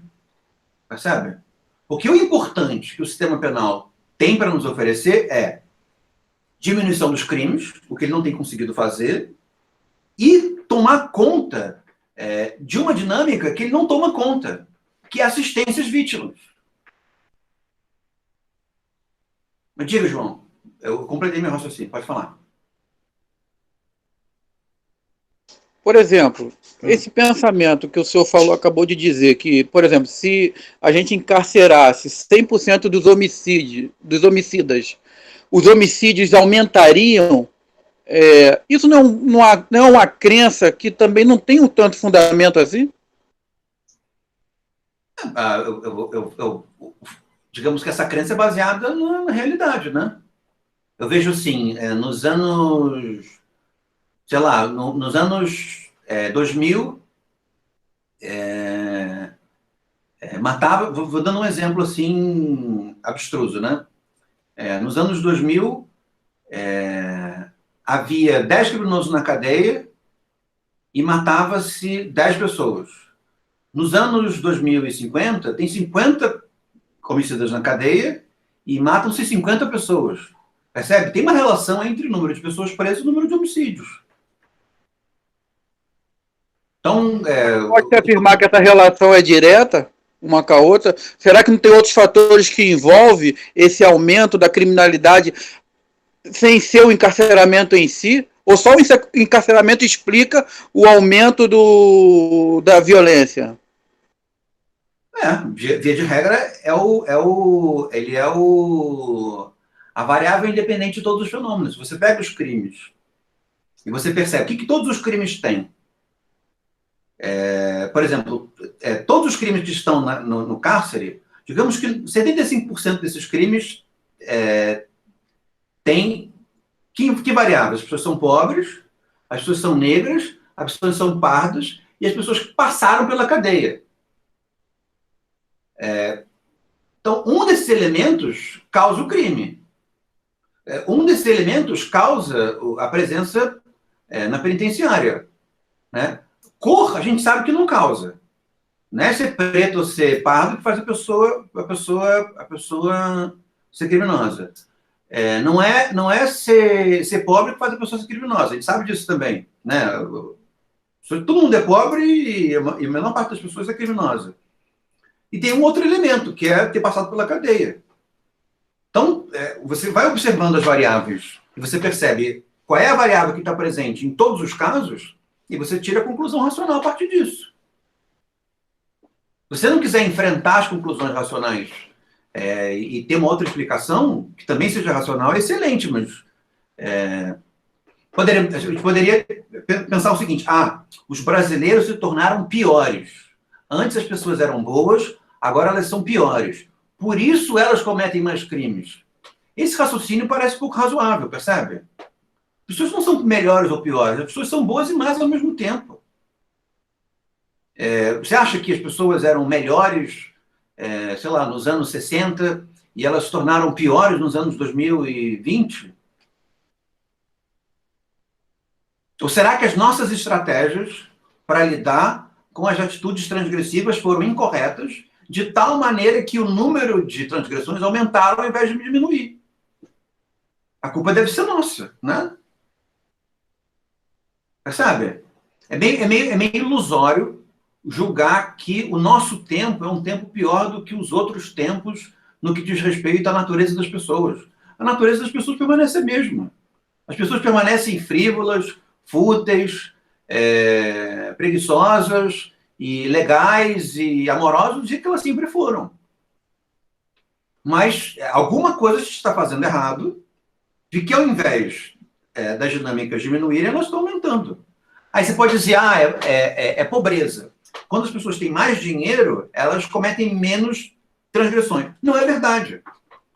O período Lula, em que o poder aquisitivo aumentou loucamente, as pessoas continuaram transgredindo loucamente, o número de prisões aumentou loucamente e, percebe? E nada se alterou. Então, as outras variáveis são as variáveis que tentam nos convencer, que é cor, renda e cárcere. Dessas três variáveis, a que faz mais sentido é cárcere.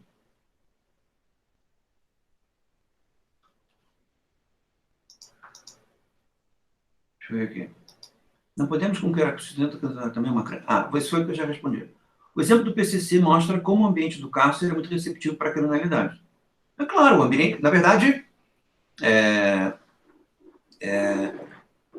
sem o cárcere, a dinâmica do crime organizado não existe. Toda a dinâmica do crime organizado passa pelo cárcere. É lá que se organiza, é lá que as facções se organizam, é lá que eles aparecem. Né? O próprio Comando Vermelho, acho que o PCC é a mesma coisa, eles nasceram dentro do cárcere. Eles precisam da estrutura do cárcere para existir. É preciso o ócio que o cárcere permite, né? É preciso ter o ócio e o ambiente transgressivo que o cárcere permite para essas dinâmicas viciosas poderem aparecer e proliferar. Então a gente acha que a gente está se livrando do mal, colocando o mal no cárcere. Não, a gente está maximizando o mal, colocando o mal no cárcere. Esse é o ponto. Se nós deixamos o mal mais próximo de nós, o mal ele se desenvolve menos. Além do fato de que o mal é convenção. Não estou dizendo que o mal todo é convenção, mas como o mal muda conforme o tempo vai mudando, a gente só pode convencionar de que existe uma boa parcela naquilo que consideramos mal que seja convenção. O Lucas está sugerindo uma série chamada Irmandade.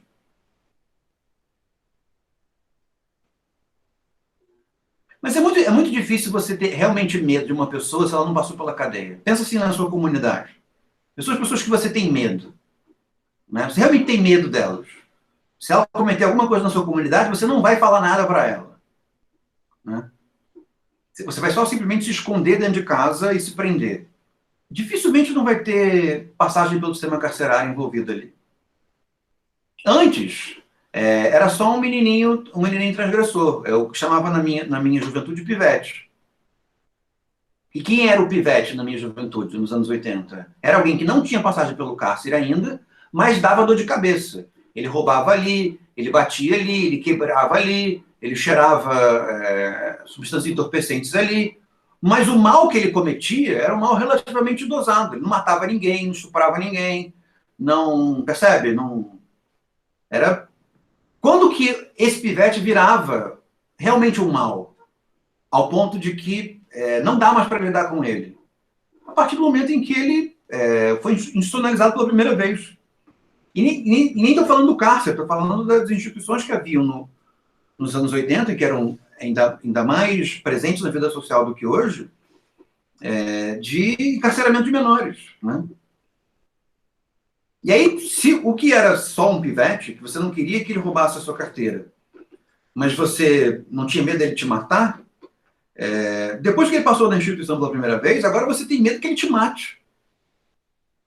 Percebe?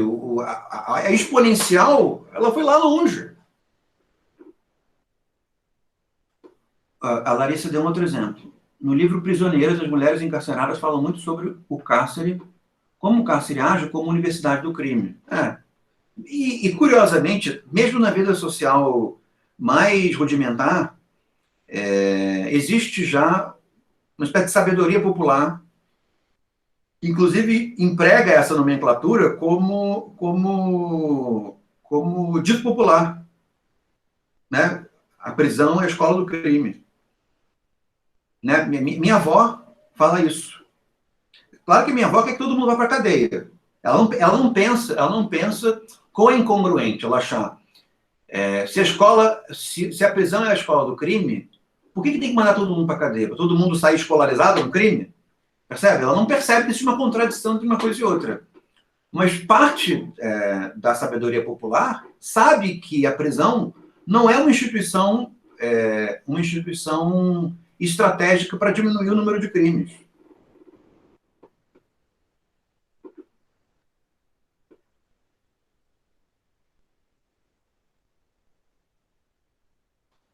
Vamos seguir aqui. Depois, se você quiser comentar, João, pode falar. Eu só queria falar, por exemplo, a minha avó também não vai compreender que para todo e qualquer tipo de crime, seja ele um assassinato ou seja ele um furto, eu abolindo a prisão, a sociedade vai melhorar, entendeu? Para esses dois tipos. Ela também não consegue compreender isso. Sim, minha avó, mas esse não é um problema que eu tenho que levar para minha avó. Certo? Por que eu tenho que levar para minha avó? Vó, o número de homicídios está baixando. Deixa a expressão que você usou, a minha avó. Não, então, mas eu acho ótimo falar da nossa avó. Eu amo minha avó e acho minha avó um excelente exemplo. Eu não tenho que falar para minha avó, vó, nós estamos diminuindo o número de cárcere porque o cárcere causa o crime. Ela não vai entender isso. Mas eu tenho que diminuir o número de cárcere e mostrar para ela, vó, eram 90 crimes, agora eram 100 assassinatos, agora são 90. A senhora gostou? Gostei. Aí eu digo o que aconteceu. Percebe? Essa dinâmica tem que ser invertida. Não, Sim. só que eu tenho que mostrar para ela, ó, no país tal fez isso e aconteceu isso. Só que eu não tenho, e ninguém tem para mostrar essa realidade. Aonde aconteceu o João, abolicionismo e a sociedade melhorou como um todo. João, você já leu 2 livros, e o que esses 2 livros mostraram foram exemplos bem-sucedidos de abolicionismo. Mas mesmo isso não serve, porque nenhum país é o Brasil. Né?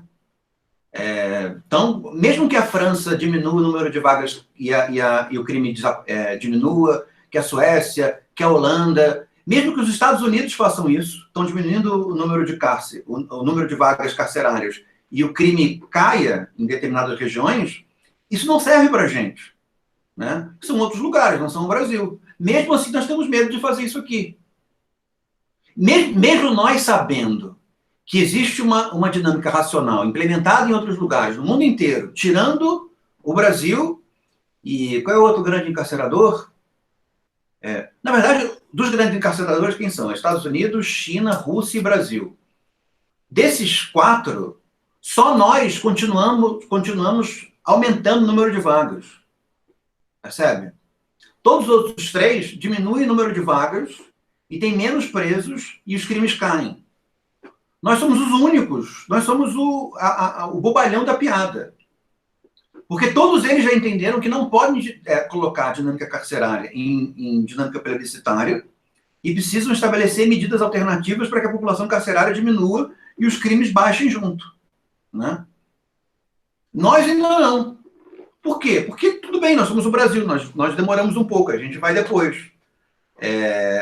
Mas se eu for falar com a minha avó, for colocar em dinâmica plebiscitária, não vai dar certo. Então, o que a gente tem que fazer a partir dos argumentos racionais, entregar resultados positivos. Uma vez que os resultados forem positivos, não tem como você possa dizer, não, eu não quero que as pessoas fiquem soltas, mesmo que seja melhor para a gente. Esse é o ponto, talvez esse seja o ponto que eu vá chegar, que faz com que eu não concorde com o Luke Rosman no que diz respeito à abolição do sistema penal. Eu acho que ainda assim, ainda que se possa apresentar para as pessoas que seja melhor não encarcerar, que isso traz resultados positivos, ainda assim as pessoas vão querer que se encarcerem, ainda que os resultados sejam negativos.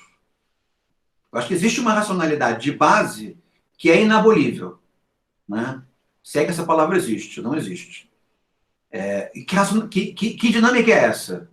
As pessoas vão permanecer querendo que se encarcere, mesmo que seja pior para elas. Tem a menor dúvida com relação a isso. Pelo menos no contexto em que eu conheço as pessoas. Mas ainda assim, nós devemos insistir no abolicionismo, porque é um bem, mas eu não acho que isso permita que nós sejamos capazes de abolir o sistema penal. Porque o sistema penal é esse sistema que salvaguarda a crença de que nós devemos punir, ainda que punir, nós devemos punir porque é nossa obrigação moral punir, ainda que punir nos faça mal, enquanto sociedade. Eu acho que essa crença de base é inabolível.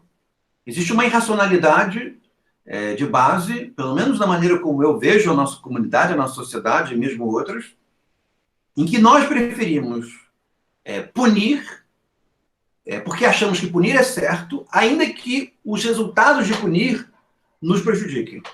Né? Então, o sistema penal tem que existir para isso.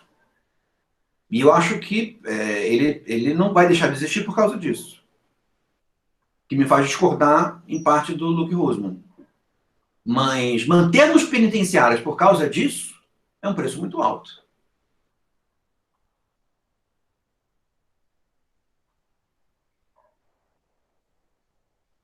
Então vamos seguir aqui.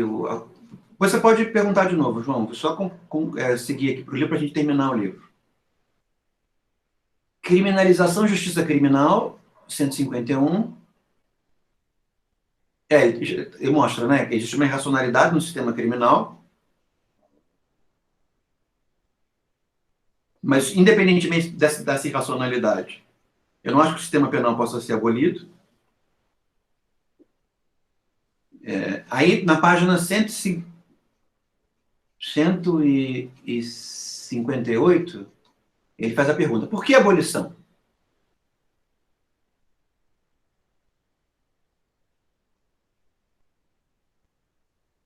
Percebe? Os pressupostos dele são pressupostos tão bem orientados que chegam a ser inocentes. Eu jamais defenderia a abolição em nenhum desses termos. Olha só os pressupostos dele. Pressuposto básico: a preservação da vida depende do respeito à diferença e da solidariedade com ela. A diferença entre e dentro das espécies está ameaçada hoje em dia pelo nosso arranjos sociais e técnicos. A diferença entre pessoas vivendo na mesma sociedade é subestimada no discurso público. O respeito às diferenças entre indivíduos e entre as coletividades. Solidariedade com essas diferenças. Percebe? É claro que é isso. Mas, em termos de argumentos que nos levam ao abolicionismo, esses argumentos, eles soam ingênuos. Ingênuos com relação ao quê? A quantidade de sentimento negativo que, via de regra, as pessoas dedicam ao sistema penal, ao sistema carcerário. Então, por isso, os argumentos que eu tento levantar, que eu acho que são um pouco mais eficientes, mas que não fazem com que eu não mereça a pecha de utopista no que diz respeito a essa matéria, é que argumentos de utilidade. Né? Eu tento privilegiar argumentos de utilidade. Então, ainda que as pessoas queiram o próprio mal a partir das punições, existe um certo nível de utilidade que elas também não têm como recusar. Então, se prender menos, tem menos crime, a sociedade é melhor, não há muito como recusar isso.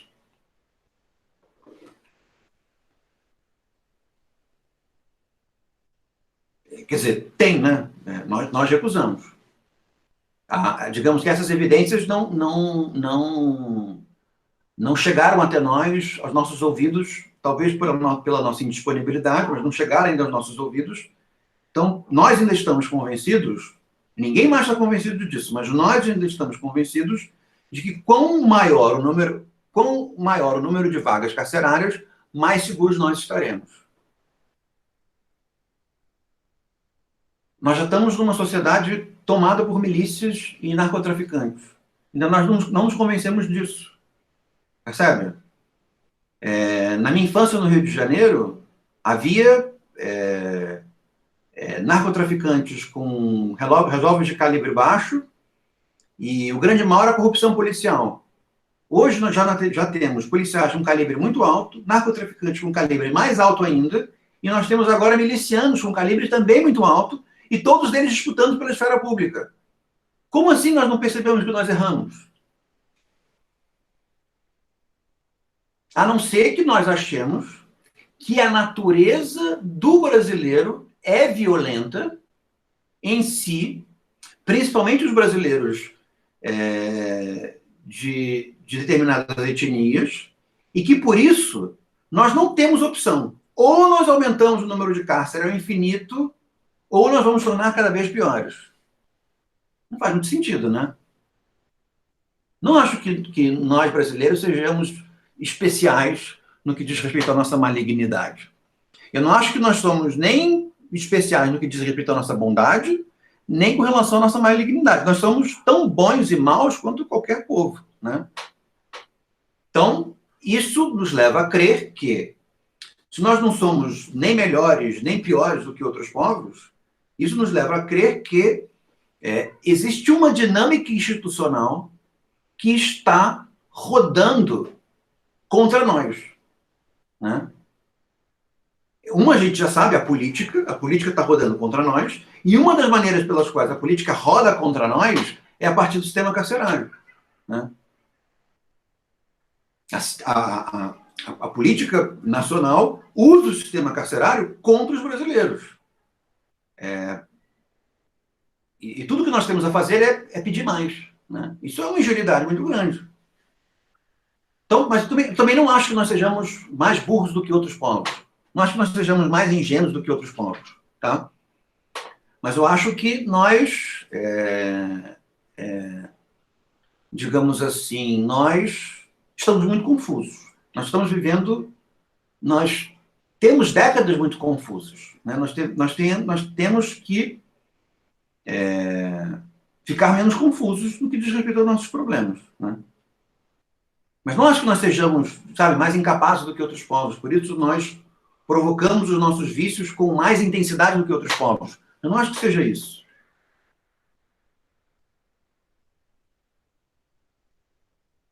Alguém acha que é isso?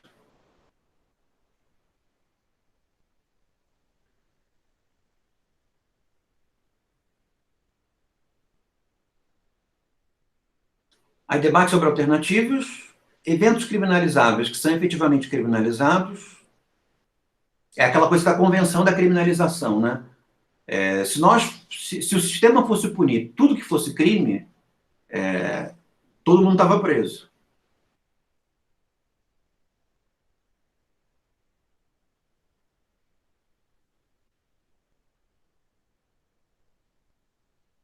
Aí ele dá o exemplo do quando ele teve a casa dele roubada, que é um exemplo para nós muito ingênuo, naif.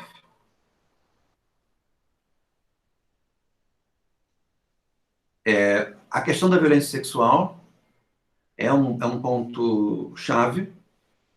Eu posso falar um pouco sobre isso. Por que é um ponto chave? Porque o sistema penal ele é um sistema de existe o segredo de justiça, né? Mas mesmo o segredo de justiça tem um grau de publicidade, né? E a violência sexual ela vive o impasse entre o segredo e a publicidade, porque quando se torna público isso tem alguns efeitos positivos, mas também tem muitos efeitos negativos, né? Então, o sistema penal tradicional, ele sempre tentou conciliar duas lógicas no que diz respeito à perseguição dos crimes sexuais. Que lógicas são essas? A lógica de que as vítimas podem escolher ficar silentes, porque isso as expõe menos, ou perseguir esse crime. E quando se persegue esse crime, a vítima não está envolvida. A vítima é retirada do problema e o Estado vai sozinho atrás do violentador e o pune e pronto, acabou.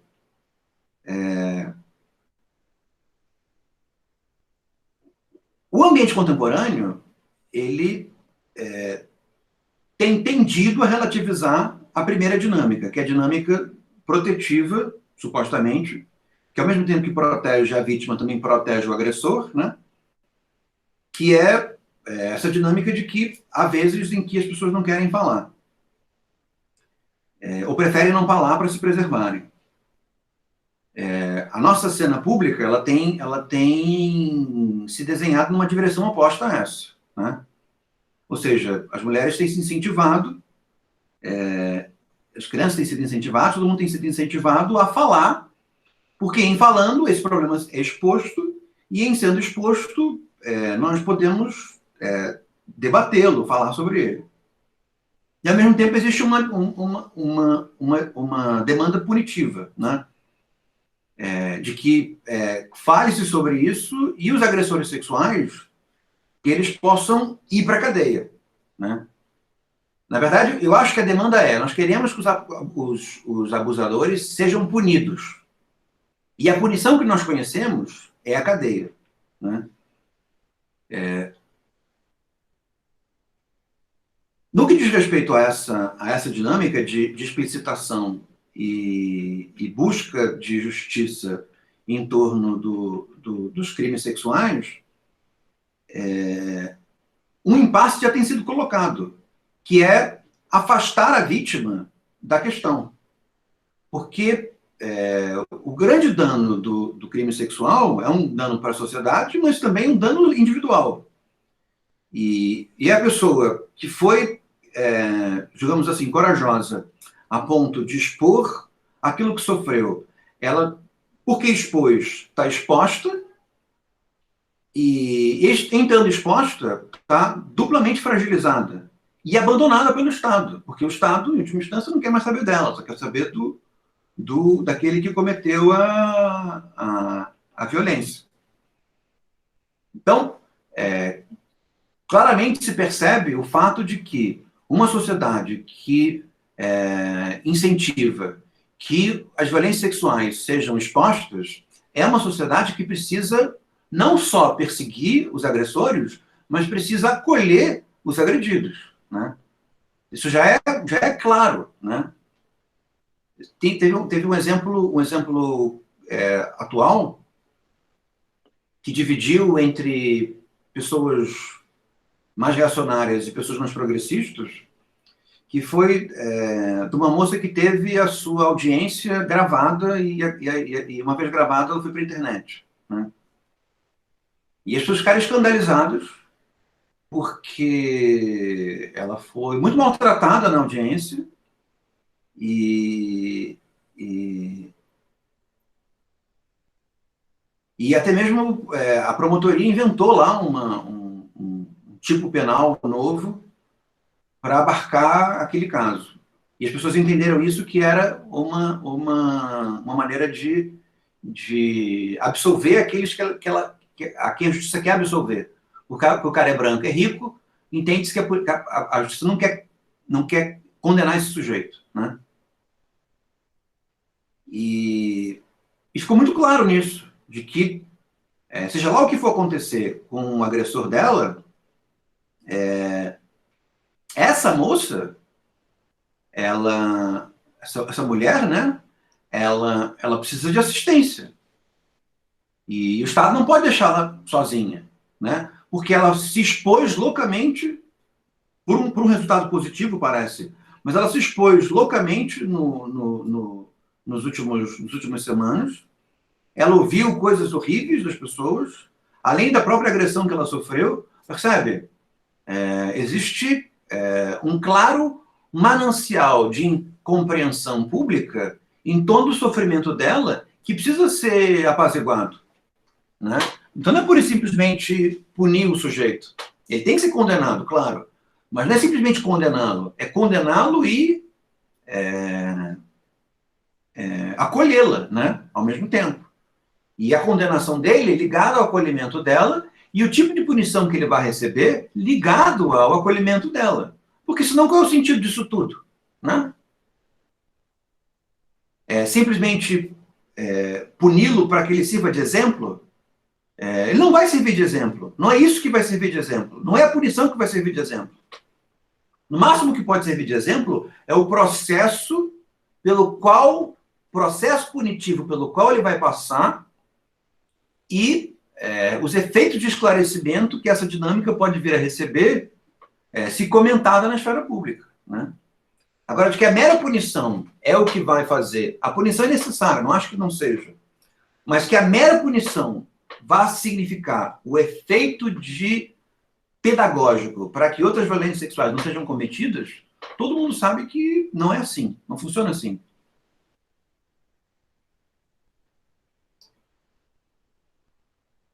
Percebe? As pessoas não deixam de cometer violências porque alguém foi punido pela violência. As pessoas deixam de cometer violências porque elas começam a considerar violências erradas. Percebem? E aí sim, quando nós tematizamos o cometimento da violência, nós começamos a considerar o aspecto deletério que ele tem para a nossa sociedade. E aí evitamos de cometê-lo. A punição é alguma coisa que nos serve um pouco para apaziguar o nosso sentimento de injustiça. Mas a punição em si não serve para evitar que aquele sujeito estupre de novo e não serve para que aquele evento sirva de exemplo para outros estupradores. O que pode servir de exemplo para outros possíveis estupradores é o efeito de esclarecimento moral acerca dos efeitos negativos para todos de condutas como essas, né?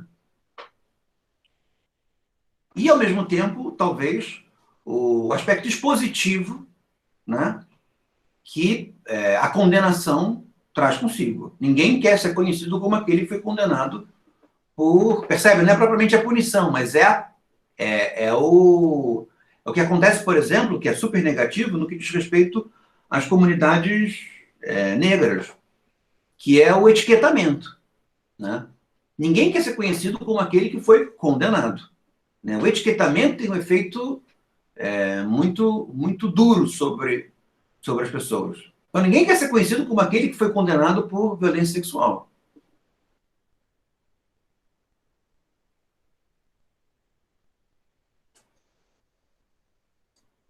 Terminamos. Aí o item final é a abolição.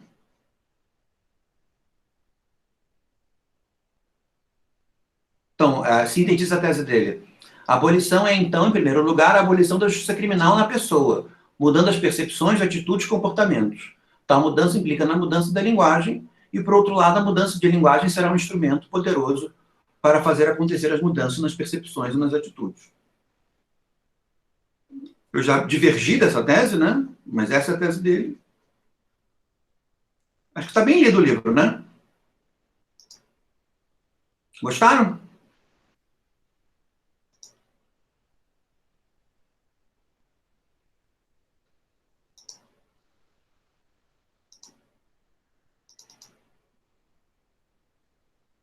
Ah, que bom, Lucas.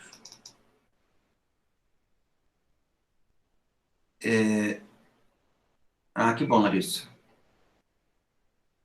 Então, vamos marcar o Zaffaroni para a aula que vem?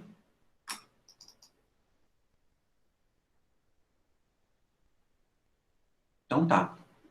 Em busca das penas perdidas, vou mandar para vocês, tá? Mandar agora. Deixa eu encerrar isso aqui.